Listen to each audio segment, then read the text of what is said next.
गुरु शुक्राचार्य जी बलि के गुरु हैं और अपने शिष्य की उन्नति चाह रहे हैं। इसलिए कहा कि महाराज, यदि चाह रहे हो ये स्वर्ग तुमको मिल गया और तुम्हारा ही बना रहे तो 100 अश्वमेध यज्ञ करो। बलि 100 अश्वमेध यज्ञ करने के लिए तैयार हो गए। अब बलि ने ये 100 अश्वमेध यज्ञ कहां पर किए? मां नर्मदा के उत्तर तट पर भृगुकक्ष नाम के पावन स्थान में बलि ने यज्ञ करना प्रारंभ कर दिया। 99 यज्ञ पूरे हैं, हो चुके हैं, एक यज्ञ शेष है। और बलि की मां है, देवताओं की मां है अदिति। कश्यप ऋषि की 2 पत्नियां हैं, दिति और अदिति। दिति से दैत्य, अदिति से देवता हुए। तो देव माता अदिति घबरा गई कि यदि बलि के 100 यज्ञ पूरे हो गए तो हमारे पुत्रों से पूरी तरह से स्वर्ग छीन लिया जाएगा। कश्यप ऋषि के पास पहुंची कि पतिदेव कुछ कीजिए। कश्यप ऋषि ने कहा मैं कुछ नहीं कर सकता। क्यों? क्योंकि इस समय राक्षसों ने धर्म को अपना लिया है, नीति का छत्र धारण कर लिया है। राक्षसों को तो केवल उनका पाप मार सकता है, और वो भी तब जब वे कोई पाप का काम करें, तब ठीक है। फिर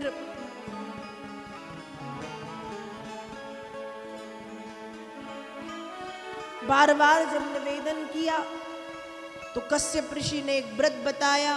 फाल्गुन श्यामले पक्षे द्वादशाहं पयोव्रत अर्चयेद रविन्दाक्षं भक्तया परमया विता।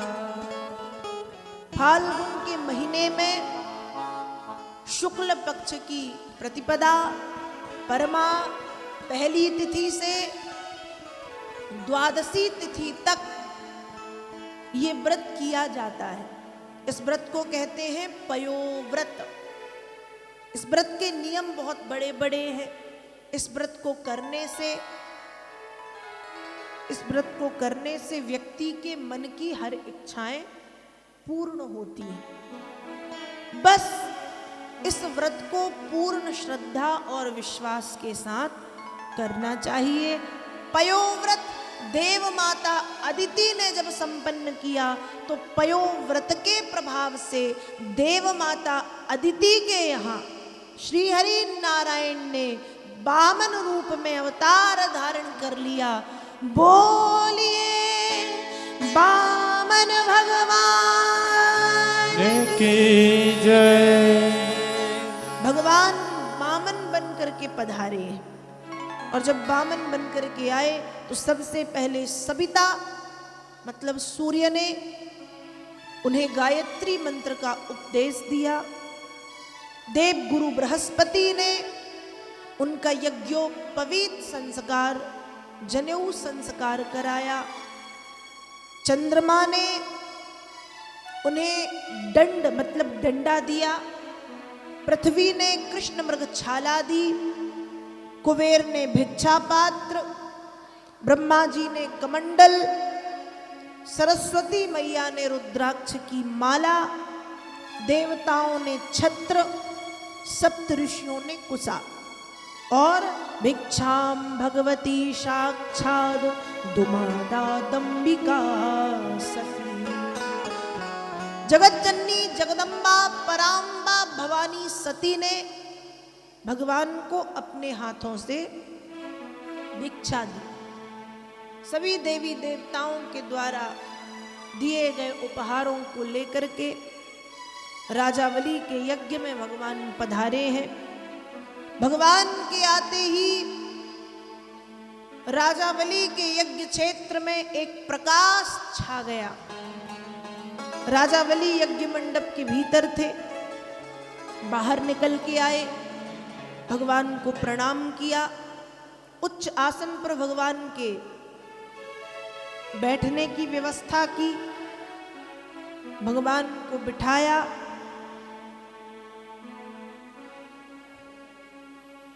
और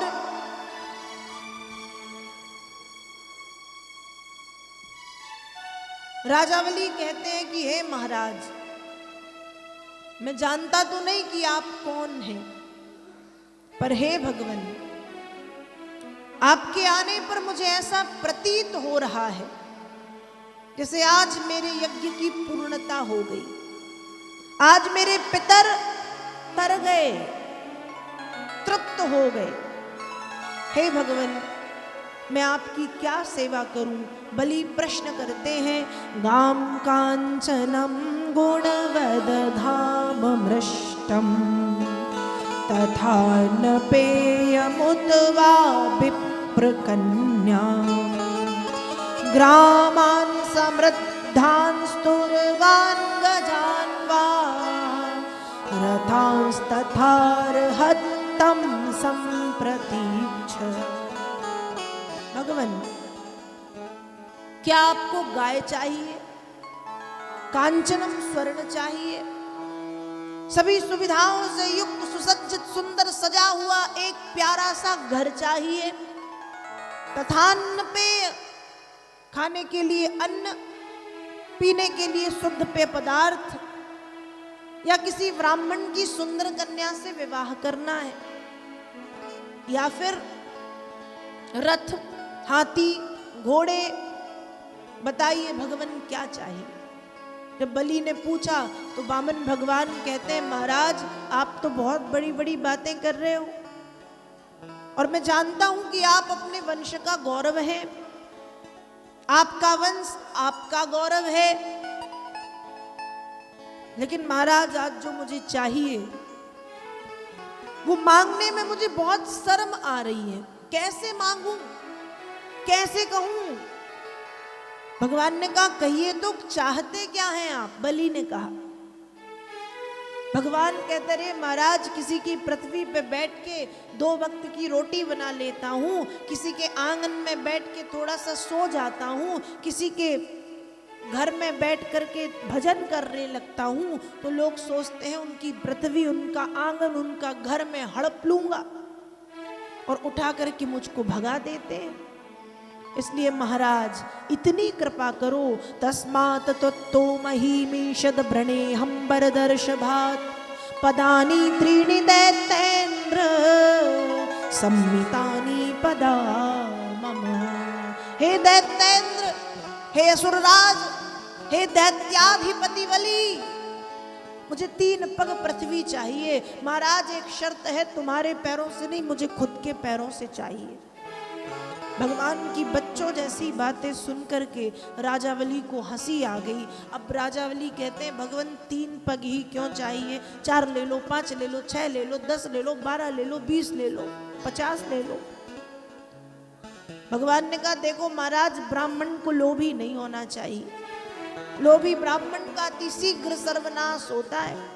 मैं हूं 2.5 फीट का 3 मांग रहा हूं, थोड़ी सी ज्यादा ही है, इतनी देना हो तो दो, वरना मैं चला किसी और से लूंगा, तुम जैसे कई है मुझे देने वाले। बलि ने भी पैर पकड़े, अरे महाराज नाराज मत हो, जितनी कह रहे हो उससे 1 रत्ती ज्यादा ना नहीं दूंगा, पर रुक जाओ। भगवान रुक गए। 3 पग पृथ्वी का संकल्प बलि करने के लिए तैयार हैं। पर शुक्राचार्य जी के मन में बात आई कि मैंने बहुत बड़े बड़े ब्राह्मण देखे, लेकिन इतना संतोषी ब्राह्मण मैंने आज तक नहीं देखा। या तो ये ब्राह्मण नहीं है, या तो फिर कोई दूसरी ही बात है। शुक्राचार्य जी ने भ्रकुटी केंद्र में नेत्र बंद करके जब देखा, चतुर्भुज रूप धारण किए नारायण दिख गए।